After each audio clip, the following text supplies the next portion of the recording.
네, 안녕하세요. 글쓰메이커입니다. 오늘은 이제 많은 분들이 좀 생각을 해보셨을 만한 주제인데, 금융권 취업을 목표로 하는데, 과연 금융 자격증을 꼭 따야 하는지, 꼭 따야 되냐, 그리고 필요하다면, 따야 된다면, 어떤 순서로, 어떻게 따야 되는지에 대해서 오늘 한번 영상을 만들어 보겠습니다. 일단 제 소개를 드리면, 저는 2020년에 삼성증권 PB07로 입사를 했고요. 4년 다니다가, 현재는 금융권 취업을 희망하는 분들을 돕는 취업 컨설팅 서비스를 운영하고 있습니다. 네, 금호이랑 숨고에서 이제 취업 패키지라 해서 서류, 필기 전형, 면접, 올인원 패키지도 운영하고 있고, 요거는 불합격하면 환불입니다. 파격적인 혜택을 드리죠. 그리고 요거 말고도 이제 자소서 합격편, 합격비법 자소서편, 전자책도 발간을 했고요. 자소서 첨삭, 금융권 전문으로 자소서 첨삭 서비스도 운영 중이니까 금호이랑 숨고에서 네이버도 있고요. 불스메이커라고 검색을 하시면 저를 언제든 만나보실 수 있을 겁니다. 오늘 주제는 이제 금융 자격증 꼭 필요한가? 취업할 때 꼭 따야 하는가에 대해서 말씀을 드릴게요. 일단은 24년 상반기 4대 시중은행 서류 전형 합격자 중에서 525명 설문조사를 했었는데, 그 결과 금융 자격증이 있나요? 라고 물었을 때 있다고 대답한 합격자 비율이 63%였고, 없다고 대답한 합격자 비율이 서류 전형 합격자입니다. 37%였어요. 이 결과를 보면 확실히 금융 자격증이 있는 게 금융 자격증이 없는 것보다 금융권 취업에 유리하다는 걸 이제 데이터 상으로도 보실 수가 있습니다. 그러면 이렇게 금융 자격증이 있는 게 유리하면 꼭 금융 자격증을 따야 하느냐? 이 부분은 뒤에서 다시 말씀드릴게요. 그래서 오른쪽 표를 보시면 있다가 63%, 없다가 37%로 약 한 6대 4 정도의 비율이었다는 걸 보실 수가 있습니다. 이제 그 다음으로 말씀드릴 건, 제가 금융자격증이 꼭 필요하냐라고 묻는다면 저는 꼭 필요하다고 말씀을 드릴 수가 없어요. 그 이유는 제 경험상, 그리고 제가 이제 입사를 했던 삼성증권도 마찬가지고, 일반적으로는 학력이 높을수록 이제 학력 얘기가 나오면 약간 민감하실 수 있는데, 현실적으로 이거는 받아들이셔야 됩니다. 어쩔 수가 없어요. 학력이 높을수록, 그러니까 뭐 스카이거나 이런 경우엔, 그리고 금융이나 경제 관련 전공자일수록 자격증의 중요도가 떨어지고, 그리고 학력이 낮을수록, 뭐 예를 들면 서울 중하위권, 하위권 대학인데 비전공자다, 이러면 자격증 중요도가 취업에선 올라갑니다. 근데 일단 결론부터 말씀드리면, 다다익 자격증이라 해서 자격증이 없는 것보다는 있는 게 유리합니다. 이거는 명백한 사실이에요. 하지만 이제 상황별로 다를 수 있으니 뒤에서 살펴봅시다. 일단 제 입사했을 때, 삼성증권 입사했을 때 동기들이 20명 정도 됐는데, 그 20명들의 자격증, 학력과 자격증이 어떻게 됐는지 말씀드릴게요. 스카이 출신이 20명 중에 대략 한 20, 30% 됐고요. 이 스카이 출신 동기들은 자격증이 그렇게 많지 않았습니다.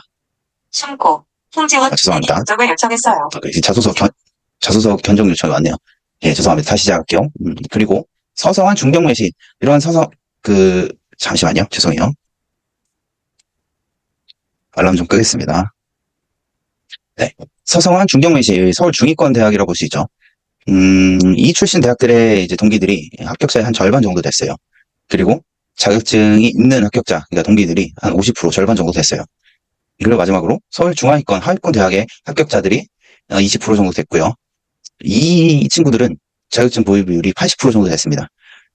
그러니까 이 말이 뭐냐, 어떤 걸 의미하냐 말씀드리면, 학력이 높을수록 자격증 합격한 사람들을 봤더니 학력이 높을수록 자격증이 그렇게 중요하지 않다. 그리고 반대로 학력이 낮을수록 자격증 보유 비율이 많았다. 자격증 보유하는 게 중요하다. 그러니까 만약에 여러분의 학력이 높다면 그만큼 금융권 취업에 자격증은 그렇게 중요하지 않다는 걸 의미하고, 만약에 여러분의 학력이 낮다면, 다시 한번 말씀드리지만 민감하실 수 있지만 현실적으로 이렇다는 겁니다. 학력이 낮다면 상대적으로 자격증이 있어야 합격 확률이 올라간다고 생각하시면 됩니다. 구체적으로 이제 대학별로 말씀드리면, 스카이 출신이 한 20% 된다고 했죠. 이 친구들은 자격증이 없는 친구들이 많았지만 있으면 CFA나 IFRM 등 고급 자격증이 한 개 정도는 있었습니다. 물론 스카이 출신은 자격증이 없는 친구들이 더 많았어요. 그리고 이제 스카이뿐만 아니라 이제 서울 중상위권 대학들은 가치투자 학회나 금융투자 학회가 있기 때문에 학교별로 이 학회 활동 경험이나 아니면 금융권 인턴 경험을 어필해서 합격한 경우가 더 많았어요. 그러니까 스카이 출신이면 학력이 높다면 자격증보다는 이제 자신의 전공 그리고 학회 활동에서 어떤 걸 했는지 인턴 경험 때 어떤 업무를 했는지 이런 걸 어필하는 게 더 도움이 된다는 말이고요. 그 다음으로 이제 서울 중위권대학이죠. 서성한 중경외시 요 정도면 이 정도의 친구들은 아까 이제 동기 중에 한 50% 된다 했죠. 가장 많습니다. CFA, FIRM이 있는 친구가 더 적었지만 대부분 수은사나 금투사 정도는 있었습니다. 그리고 물론 학회 경험과 인턴 경험 그리고 대활동 경험도 있었고요. 그러니까 학력이 조금 낮아질수록 이제 자격증을 하나 쉽게 말하면 하나 더 추가해야 되고 학회 활동뿐만 아니라 인턴, 대외 활동 이런 사이드의 스펙들을 하나씩 더 추가해야 된다는 말입니다. 이게 당연한 거예요. 스카이 출신들은 서성한 중경외시 합 출신들보다 12년 대략 초중고 이 기간 동안에 투입한 게 더 많았거나 아니면 본인의 역량이 머리가 좋아서 공부를 더 잘했을 거예요. 그거에 대한 유리한 혜택은 당연히 존재를 해야 되는 게 맞다고 저는 생각을 하고 반면에 이제 스카이를 못 가고 서성한 중경외시에 갔다. 그러면 일단 스카이 출신들보다는 일단 학력만 놓고 보면 부족한 점이 있지 않습니까? 그러면 부족한 점을 채우셔야 됩니다. 자격증을 하나라도 더 따든가 인턴을 하나라도 더 하든가 아니면 금융권 대활동이나 학회를 더 하거나 스카이 출신의 이제 지원자들보다는 추가로 어필할 게 반드시 존재를 해야 그들과 동급이 될 수 있습니다. 또 마지막으로 서울 하위권 대학에 심지어 비전공자라면 이 경우는 금융권 취업이 불가능한 건 절대 아닙니다. 하지만 앞서 이제 스카이나 서성한 중경외시의 서울 중위권 대학의 친구들보다는 반드시 스펙을 탄탄히 쌓아 놓으셔야 됩니다. 심지어 중경외시와 서성한도 이 스카이 친구들에 비해서 이제 부족한 거 채우려고 스펙을 하나 더 추가하는데 서울 중하위권 대학의 이 친구들은 그들과 경쟁하려면 많이 준비를 하고 갖춰놔야겠죠. 금융권 취업에 도움이 되는 모든 스펙을 다 갖추셔야 한다는 말씀을 드립니다. 물론 서성한 중경외시가 아니고 스카이가 아니고 서울 중하위권 하위권 대학이거나 아니면 지방 사립대 국립대거나 한 경우에도 금융권 취업이 가능합니다. 하지만 확률상 낮아요. 이거는 금융권에 입사한 사람들이 어떤 학력을 갖고 있는지 보시면 그걸 아실 수가 있어요. 좀 전에 서성한 중경외시가 동기 중에 50%라고 말씀드렸잖아요. 그리고 스카이가 20%, 그리고 나머지 하위권 대학이 1, 20%예요. 그러니까 서울 중상위권 위의 대학 출신들이 대략 6, 70, 80%를 차지한다는 말이기 때문에 학력이 낮으면 당연히 금융권 입사 확률이 낮습니다.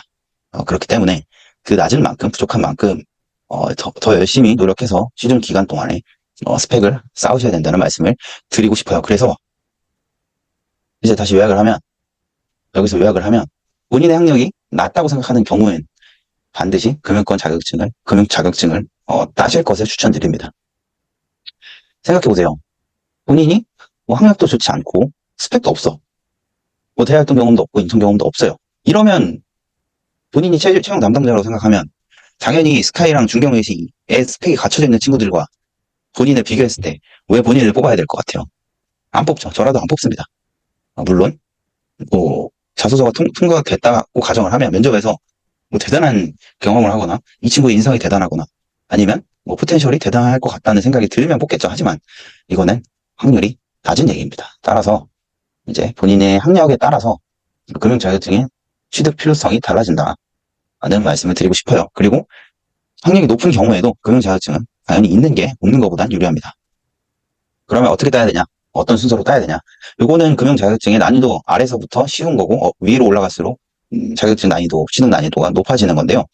일단 가장 낮은 난이도는 증권, 펀드 투자 권유 대행인과 저 때는 금융 3종이라 불렸는데 요것과 매경 테스트, 테스트 이게 가장 베이스에 깔려있는 금융 자격증입니다. 만약에 본인이 비전공자거나 지금 이제 금융권 취업을 희망하는데 아직 준비 기간은 좀 남았어요. 뭐 예를 들면 한 1년 남았다고 칩시다. 한 1년이요. 그리고 금융에 대해서 아는 게 없어요. 그리고 비전공자입니다. 스펙이 아무것도 없어요. 이런 경우에는 이 5가지 자격증을 먼저 시작하시는 걸 추천드립니다. 그 이유는 이 5가지를 하면 전공자들이 경제 수업, 금융 수업 때 배우는 걸 학습을 하실 수가 있기 때문에 이 5개로 시작을 하시란 말씀입니다. 이 5개를 공부하게 되면 대략 경제, 금융 전공의 한 1학년에서 2학년 정도의 수준은 갖추실 수가 있기 때문에 요거부터 시작하시는 걸 추천드리고요. 그 다음에 어느 정도 기본 스펙이 있다.